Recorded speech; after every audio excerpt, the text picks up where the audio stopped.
keeper of the dimensional concordat, had seen death in 4,000 different forms across 4,000 different realms. This was not a boast, but simply a fact of the job. When you served as a cultural observer for an organization that spanned the known dimensions, you learned very quickly that every species handled mortality in its own particular way.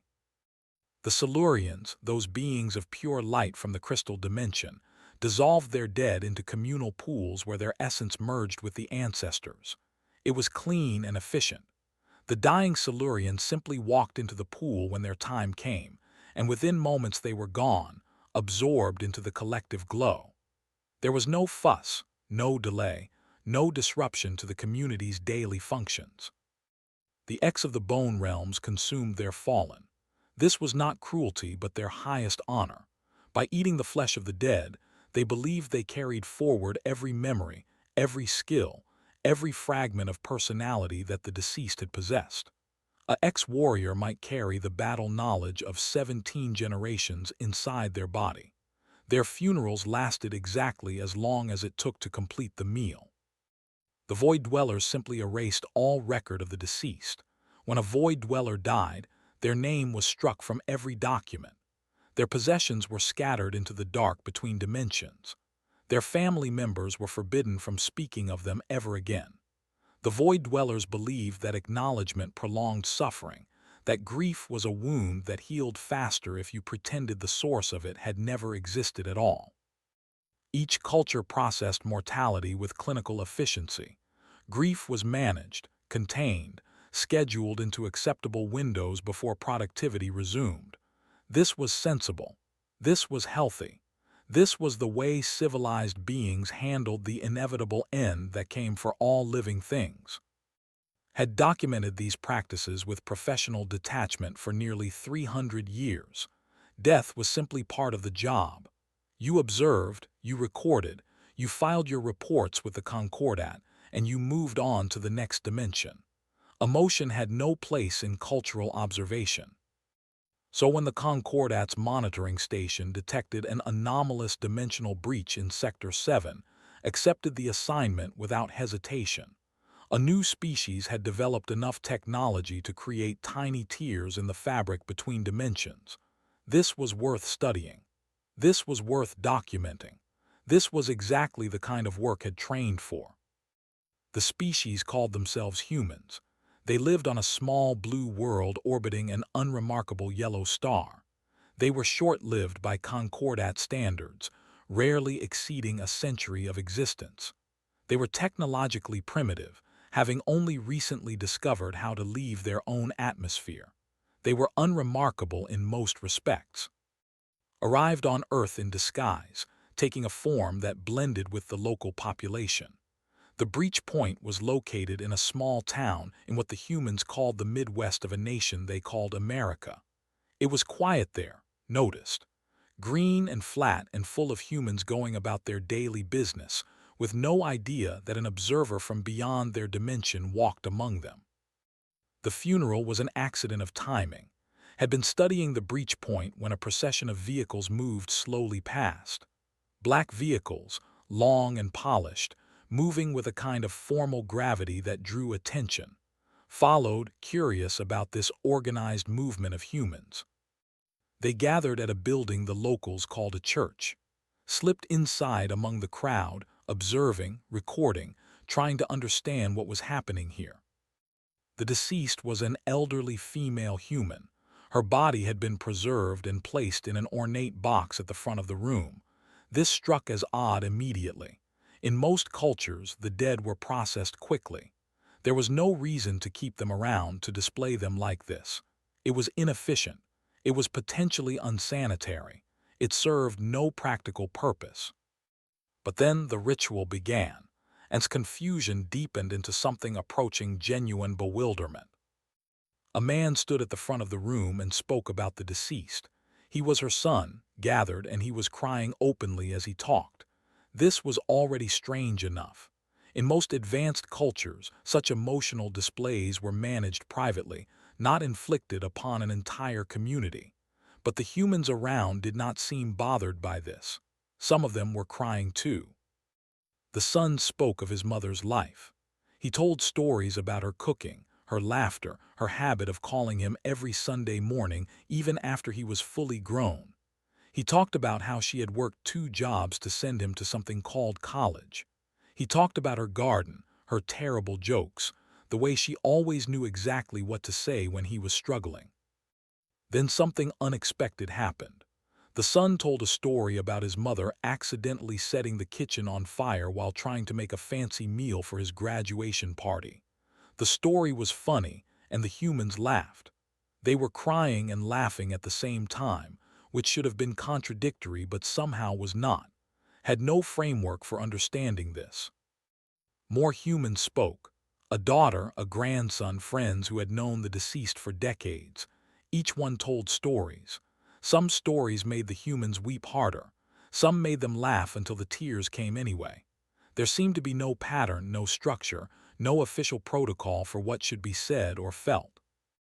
They displayed images on a large screen, photographs spanning decades, the deceased as a young woman holding a baby, the deceased at various celebrations, surrounded by family, the deceased in a garden, smiling at the camera with dirt on her hands. The humans watched these images with intense focus, some of them reaching out to touch the hands of the people next to them. When the speaking ended, the humans embraced one another. They hugged for long periods of time, sometimes in complete silence. They wept on each other's shoulders. They said things like, "I'm so sorry," and "she was wonderful," and "I'll miss her too," as if these words could somehow help, even though they clearly could not bring the deceased back or undo the fact of death.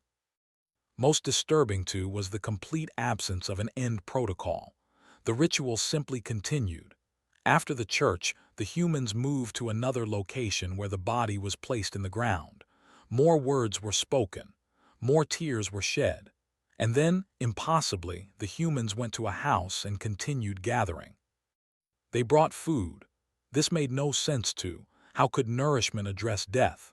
What did casseroles and pies have to do with mourning? But the humans seemed to find comfort in the eating, in the sharing, in the simple act of sitting together around tables.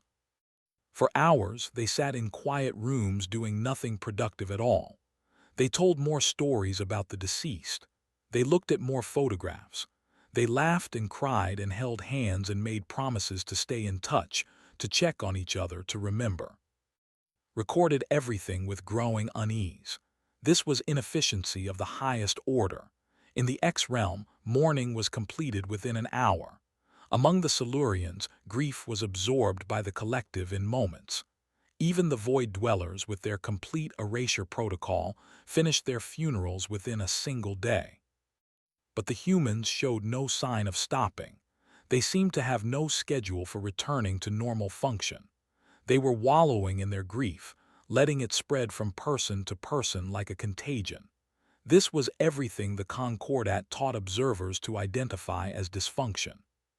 And yet, watched a woman who had been crying heavily all day suddenly laugh at a memory shared by another mourner.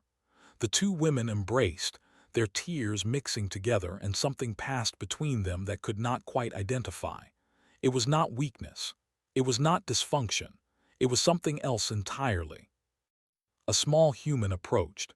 A child, perhaps 7 years of age, with tangled hair and a face still wet from crying. The child tugged at sleeve. "Did you know Grandma?" Had no protocol for this question. All training emphasized minimal contact with native populations, neutral observation without interaction. But the child was looking up with eyes full of genuine curiosity and fresh grief, waiting for an answer. "I did not know her," said finally. "I am sorry." The child nodded as if this made perfect sense. "That's okay. She was really nice. She made the best cookies. Do you want to see a picture of her?" Before could respond, the child was pulling out a small photograph from a pocket. It showed the elderly woman with the same child, both of them smiling, both of them covered in flour. "We were making Christmas cookies," the child explained. "She let me put the sprinkles on. She always let me put the sprinkles on." Looked at the photograph. The deceased was smiling with what appeared to be genuine joy. The child in the image was laughing. "It is a good photograph," said. The child nodded again, tucking the picture carefully back into the pocket. "I'm going to keep it forever, so I never forget her." Then the child wandered away to join the other mourners, leaving standing alone with an unfamiliar feeling growing in the space where professional detachment should have been. The funeral continued around, full of tears and laughter and food and stories, and for the first time in 300 years of cultural observation, had no idea what to write in the report. Remained on Earth for 7 planetary rotations. This was far longer than standard protocol allowed for initial observation, but every time prepared to return to the Concordat, something happened that required further study. On the second day, witnessed a different kind of funeral in a southern city the humans called New Orleans. This one confused even more than the first. The deceased was an elderly man who had played music his entire life. His body was transported through the streets in a long procession, but unlike the quiet, somber affair had observed before, this funeral was loud. Musicians walked behind the casket, playing instruments with great energy. The music was strange and complex, full of notes that seemed to twist and dance through the air. And the humans danced. They actually danced in the streets behind the body of their dead friend. They waved handkerchiefs and moved their bodies to the rhythm, and they were smiling even as tears ran down their faces. They called it a jazz funeral, and they insisted it was a celebration. "He would have wanted it this way," one mourner explained to another. "He spent his whole life making people dance. Why would we stop now just because he's gone?" Could not understand this logic. The man was dead. He could no longer want anything. His preferences had ended with his life. But the humans behaved as if his wishes still mattered, as if honoring what he would have wanted was somehow more important than efficiency. On the third day, attended something called a celebration of life. The attendees wore bright colors instead of the black that seemed customary. They released butterflies into the air at sunset. They told happy stories and refused to cry, insisting that the deceased had specifically requested no sadness at her farewell. But when watched carefully, there were still tears. They came quietly, hidden behind sunglasses or wiped away quickly when others were not looking. The grief was still there. The humans had simply found a different way to carry it. On the fourth day, observed a practice called Shiva in a human home. The family of the deceased sat on low chairs while visitors came and went over the course of many days. They brought food again, so much food that wondered if humans believed eating could somehow defeat death. There was brisket and casseroles and more baked goods than any family could possibly consume. The visitors told stories about the deceased. They told the same stories over and over and waited for someone to point out the repetition, to request new information for the sake of efficiency. But no one did. Each time a story was told, the family members listened as if hearing it for the first time. Each repetition seemed to bring comfort rather than annoyance. "Tell me again about the time he got lost in Chicago," the widow said to an old friend, and the friend smiled and began the story that had already heard 3 times that day. By the 5th day, the Concordat began sending messages demanding report. Standard observation periods did not extend beyond 3 rotations. There were other dimensions to study, other cultures to document. Was wasting resources with this extended stay on an unremarkable planet. Delayed. Because something was happening that all attempts at quantification had spent 300 years developing frameworks for understanding how species process death. These frameworks were comprehensive, tested across thousands of cultures, refined by generations of observers. They should have been able to explain any mourning practice. But they could not explain humans. Watched a widow return to an empty house on the 6th day. She walked through the rooms slowly, touching objects that had belonged to her deceased husband. A coffee mug he had used every morning, a book he had been reading before his illness, photographs on the walls showing their life together. And then she spoke to him.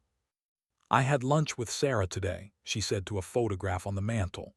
"She sends her love, she misses you too, everyone misses you." There was no one there. The husband was dead. The words served no practical purpose, and yet the widow seemed calmer after speaking them, as if the act of communication mattered even when no reply was possible. On the seventh day, observed a gathering of friends on what they called an anniversary. The deceased had died 1 year before, and his friends had gathered to remember him. They visited his grave and placed flowers there. They went to a restaurant he had loved and ordered his favorite meal. They toasted to his memory with raised glasses. "To Michael," they said together, "we still miss you, buddy." This happened every year, learned, and it would keep happening. The humans did not set a limit on how long they would remember their dead. They made space for grief that stretched across years, across decades, across entire lifetimes. They did not manage grief. They carried it. They kept it with them, alongside joy and work and love, as if it were a natural part of existence rather than a problem to be solved. They did not consider this weakness. When finally transmitted the report to the Concordat, it was flagged as potentially corrupted within hours. The assessment team reviewed the data and requested clarification. The numbers did not add up. The observations did not match any known pattern of mourning behavior. A species that voluntarily sustained emotional pain, that returned to grief again and again, year after year by choice, that considered this extended suffering to be a form of love rather than a dysfunction requiring correction. The report was deemed impossible, must have made errors in observation. The data must be incomplete or misunderstood. Was recalled to the Concordat for psychological evaluation. Extended exposure to primitive cultures could sometimes affect observers in unexpected ways. It was nothing to be ashamed of, the message said. It happened occasionally, would be evaluated, treated if necessary, and returned to duty. But before departing, attended one final funeral. The deceased was a human veteran, a soldier who had served in something called a war many years before. He had lived a long life after his service and died peacefully in his sleep. His funeral included military honors, a phrase did not fully understand until witnessing them. Soldiers in formal uniforms carried the casket with precise movements. A flag was folded with careful, ritual motions and presented to the widow. Rifles fired into the air in a pattern that seemed to have deep meaning for the assembled humans. And then noticed something remarkable. There were hundreds of people present. Many of them were strangers to the deceased. They had never met him, never spoken with him, knew nothing about him except that he had served his country. They came anyway. They stood in silence while the ceremony proceeded. Some of them wept. All of them showed respect with their posture and attention. When the funeral ended, they lined the road as the family departed, standing as witnesses to a stranger's grief. Approached one of these strangers, a middle-aged woman wearing civilian clothes who was wiping tears from her eyes. "Why do you come?" asked. "You did not know this man." The woman looked at with surprise, as if the question made no sense. "Because no one should be buried alone," she said. "Because he served. Because his family shouldn't have to grieve without support. Because remembering matters." She paused, searching for more words, and then found them. Because love doesn't stop just because someone dies, and grief is just love with nowhere to go. Stood very still for a long moment. In 300 years of observation across 4,000 dimensions, no one had ever said anything like this. Love that continued after death, grief as a form of love. These concepts did not exist in the Concordat's frameworks. "Thank you," said finally. "I understand now." The woman nodded and walked away to join the other mourners. Watched her go, then looked up at the sky of this small, unremarkable planet that had somehow discovered something the entire Concordat had missed. Returned to the dimensional Concordat the next morning, but the being who departed Earth was not the same one who had arrived. The psychological evaluation lasted 3 weeks. Answered questions, submitted to various tests, provided exhaustive details about every observation made on Earth. The evaluation team was thorough and professional, checking for signs of cultural contamination, dimensional instability, or breakdown in observational protocols. In the end, they found nothing wrong. His mind was clear, judgment intact, observations accurate. The report on human mourning practices was simply strange, not incorrect. But the report sparked unprecedented debate within the Concordat. For the Compact had treated mourning as a problem requiring solutions. When the Silurians first joined the Concordat, they had shared their dissolution pools as an example of efficient grief processing. The X had contributed their consumption rituals as a model for transforming loss into legacy. The Void Dwellers had demonstrated how complete erasure could prevent grief from spreading through populations. Each method had been studied, refined, and offered as an option to developing civilizations. The message was always the same. Mourning should be minimized, managed, concluded as quickly as possible so that normal life could resume. Grief was an obstacle to productivity. Extended sorrow was a weakness to be corrected. But this report posed uncomfortable questions that echoed through the Concordat's halls. What if grief was not a malfunction, but a feature of conscious existence? What if the ability to mourn deeply was connected to the ability to love fully? What if the cultures that had eliminated extended grief had lost something valuable in the process? Some officials dismissed these questions immediately. The Concordat's methods were proven. Thousands of species thrived under their guidance. One primitive planet's unusual customs did not invalidate of established practice. But others were less certain. A scholar from the crystal dimension requested access to complete observations. Then another. Then a dozen more from various realms, all curious about this species that wept openly and carried their dead with them through time. A representative from the X realm raised a question that silenced an entire council meeting. We consume our dead to carry their memories, but do we ever speak of them afterward? Do we gather to remember them, year after year, as these humans do? The answer was no. The X ate their dead and then moved forward. The memories lived inside them, yes, but they were never spoken aloud, never shared, never celebrated. The dead became part of the living but were never truly remembered as individuals again. A Void Dweller, speaking through a translation device, asked an even more uncomfortable question. We erase our dead because we fear the pain of memory. But have we ever considered that the pain might serve a purpose? That by erasing our dead, we also erase the love we held for them? The council had no answer.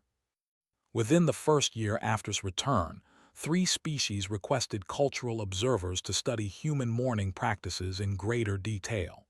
By the end of the second year, 7 species had made the same request. By the third year, the number had grown to 40. The humans remained unaware of this attention. They continued living their short lives, burying their dead, gathering for funerals and memorials and anniversaries. They kept photographs and told stories and wept openly and held hands in grief. They did not know that observers from across the dimensions watched them with growing wonder. The Silurians were the first to change. After centuries of dissolution, they began experimenting with something new. When a Silurian died now, a small portion of their essence was preserved in a crystal before dissolution. This crystal held memories, fragments of personality, echoes of the life that had been lived. Families kept these crystals. They gathered on anniversaries to hold them and remember. It was not much by human standards, but for the Silurians, it was a revolution. The Void Dwellers followed, though more cautiously.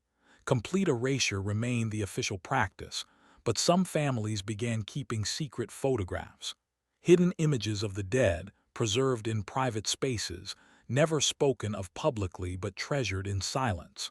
A small rebellion against the terror of memory. The X developed a new ritual entirely. After consuming their fallen, they now gathered to speak aloud what they remembered. Each participant shared a story about the deceased. These stories were recorded and preserved, creating oral histories that had never existed before. The dead were still consumed but no longer forgotten. Word spread across the dimensions. Species that had never questioned their mourning practices began to wonder if something better was possible. Observers returned from Earth with stories of wake and Shiva and celebration of life, of jazz funerals and memorial services, of humans who spoke to photographs and wept at graves and carried love across years. Was appointed to lead the new division of commemorative studies. It was a small department at first, staffed by observers who had spent time among humans and returned changed by the experience. Their mission was simple: to understand what the humans knew about grief and to share that understanding with the Concordat. They do not treat death as an ending, explained to new observers before their assignments. They treat it as a transformation. The love does not stop, it simply changes form, and their mourning rituals are not about processing grief efficiently. They are about honoring that continued love. Some observers understood immediately. Others required longer exposure to human customs before they grasped the concept. But all of them returned with the same conclusion. The humans had discovered something important about mortality that more advanced species had forgotten or never learned. At the first symposium on mourning reform, representatives from 200 realms gathered in a great hall that existed between dimensions. They came from cultures of light and darkness, from realms of matter and energy, from dimensions so strange that human minds could not have comprehended them. All of them came to hear about death. Stood before the assembly, feeling the weight of the moment. 300 years of observation had led to this. 4,000 dimensions of study had brought no wisdom equal to what a small blue planet had taught in 7 days. The Concordat has long believed that mourning should be minimized, began. We have developed methods to dissolve grief quickly, to contain it efficiently, to prevent it from disrupting our lives. We thought this was wisdom. We thought this was progress. The assembly was silent, waiting. The humans showed us something we had forgotten, or perhaps never knew. They showed us that grief is not a problem to be solved. It is not a malfunction to be corrected. It is not a weakness to be managed. Paused, remembering the widow who spoke to photographs, the child who kept a picture in a pocket, the strangers who attended a soldier's funeral because no one should be buried alone. Grief is not the price of love, it is the proof of it, and a galaxy that cannot mourn properly has forgotten how to love at all. The words hung in the air between dimensions. Representatives from 100 realms exchanged glances, some confused, some skeptical, some already beginning to understand. The humans carry their dead with them, continued. They speak their names for generations. They gather to remember year after year, because the love that bound them in life does not end with death. They have given us a gift we did not know we needed, permission to grieve openly, deeply, and for as long as love endures. The resolution came to a vote that day. It proposed sweeping reforms to the Concordat's guidance on mourning practices. No longer would efficiency be the goal. No longer would quick processing be considered healthy. Instead, the Concordat would recommend that species develop rituals to honor continued love, to gather for remembrance, to make space for grief that lasted as long as necessary. The vote was unanimous. In the years that followed, change spread across the dimensions. New rituals emerged, inspired by human customs but adapted to countless different forms of life. Beings of pure energy learned to create light patterns that remembered their dead. Species that communicated through vibration developed songs of mourning that could be sung for generations. Hive minds found ways to honor individuals rather than simply absorbing them back into the collective. On Earth, humans continued their small, beautiful rituals without knowing what they had started. They buried their dead and visited graves. They held funerals and memorials and celebrations of life. They told stories and looked at photographs and spoke to the departed as if they could still hear. They carried their grief with them, alongside their joy, because they had always understood that this was the only way to carry love across the border between life and death. And across 1,000 dimensions, beings of all kinds learned to do the same, taught by a small, short-lived species that had somehow discovered the most important truth about mortality, that the measure of a life is not its length but the love it leaves behind, and that honoring that love is never a weakness. It is the most human thing in all the universe.